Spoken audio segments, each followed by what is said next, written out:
আজকে আমার ভিডিওর টপিক হচ্ছে হোয়াট ইজ ফরেক্স।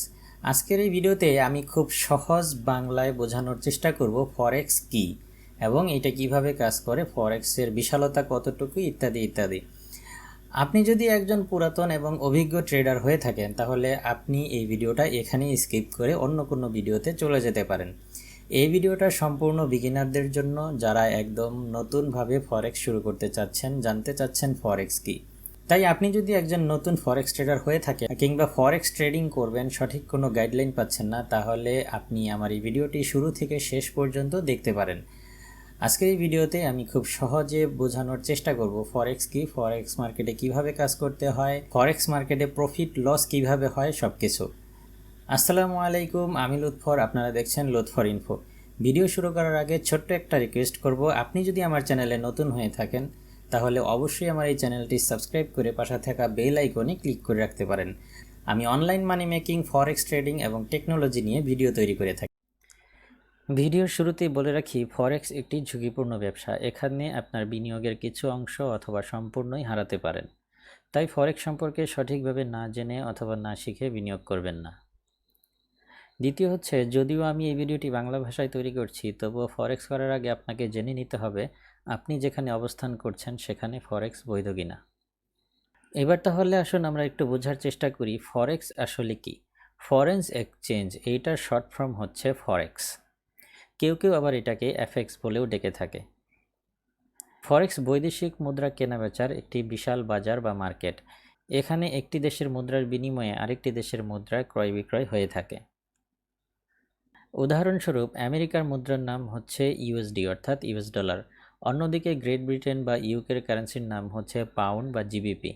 ফরেক্স মার্কেটে আপনি যদি মনে করেন ডলারের বিপরীতে পাউন্ড শক্তিশালী হবে, সেই ক্ষেত্রে আপনি ডলার বিক্রি করে পাউন্ড কিনে রাখবেন, অথবা আপনি যদি মনে করেন পাউন্ডের বিপরীতে ডলার শক্তিশালী হবে, তাহলে পাউন্ড বিক্রি করে ডলার কিনতে পারেন।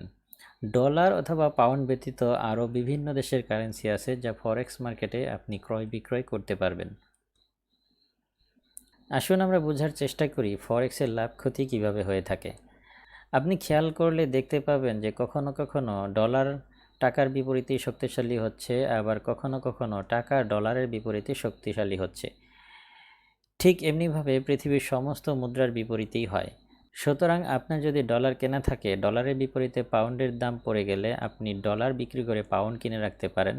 আবার পাউন্ড ডলারের বিপরীতে শক্তিশালী হলে পাউন্ড বিক্রি করে অধিক ডলার পেতে পারেন।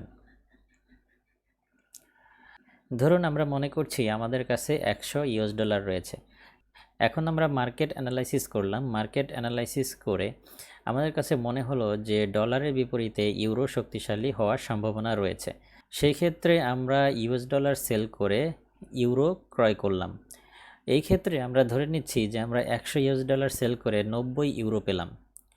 পরবর্তীতে আমরা আবারও মার্কেট অ্যানালাইসিস করে দেখতে পেলাম যে ইউরোর বিপরীতে ডলার শক্তিশালী হওয়ার সম্ভাবনা রয়েছে।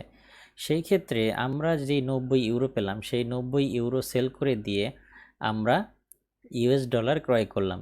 এই ক্ষেত্রে আমরা ধরুন 100 ইউএস ডলার সেল করে 90 ইউরো পেলাম, এবং 90 ইউরো সেল করে দিয়ে আমরা 110 ইউএসডি পেলাম।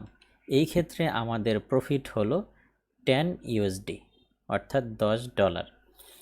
তো ঠিক এইভাবেই ফরেক্স মার্কেটে ডলার ক্রয় বিক্রয় করে আপনি প্রফিটেবল হতে পারেন।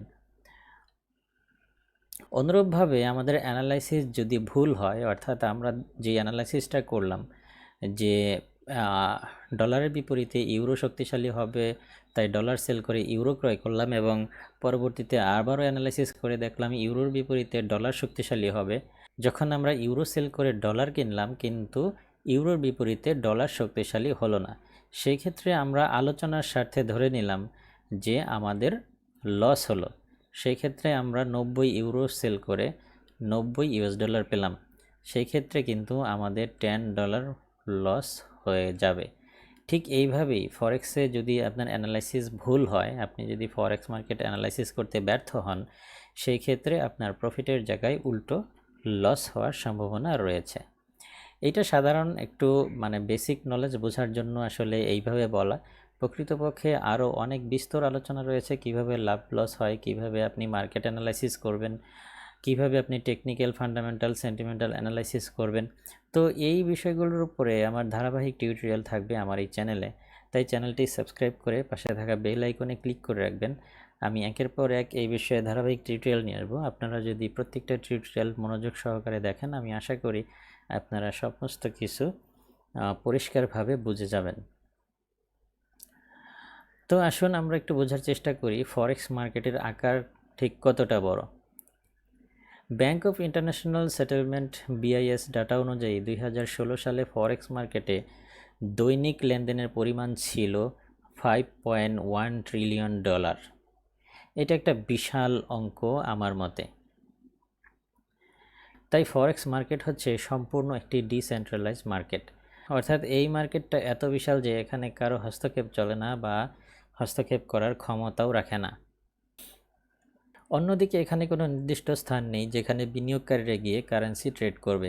ফরেক্স ট্রেডাররা ইন্টারনেটের সাহায্যে বিভিন্ন ব্রোকারের মাধ্যমে ভিন্ন ভিন্ন কারেন্সি পেয়ারের কোড পেয়ে থাকে। তাই ফরেক্স মার্কেটে ট্রেড করতে হলে আপনার একটি ভালো ব্রোকারে অ্যাকাউন্ট থাকা প্রয়োজন। তো এই পর্যায়ে চলুন আমরা একটু ব্রোকার সম্পর্কে কিছু বোঝার চেষ্টা করি। স্বাচ্ছন্দ্যে ট্রেড করতে হলে আপনার অবশ্যই একটি ভালো ব্রোকারে অ্যাকাউন্ট থাকা প্রয়োজন। একটি ভালো ব্রোকারের অনেকগুলো বৈশিষ্ট্য রয়েছে, যেমন সহজে ডিপোজিট, উইথড্রল, স্প্রেড বা কমিশন, টেকনিক্যাল সাপোর্ট, লেভারেজ, ব্রোকারটি রেগুলেটেড কিনা ইত্যাদি। তাই আপনি যদি ফরেক্স মার্কেটে একজন সফল ট্রেডার হতে চান তাহলে অবশ্যই একটি ভালো ব্রোকারে আপনাকে বিনিয়োগ করতে হবে।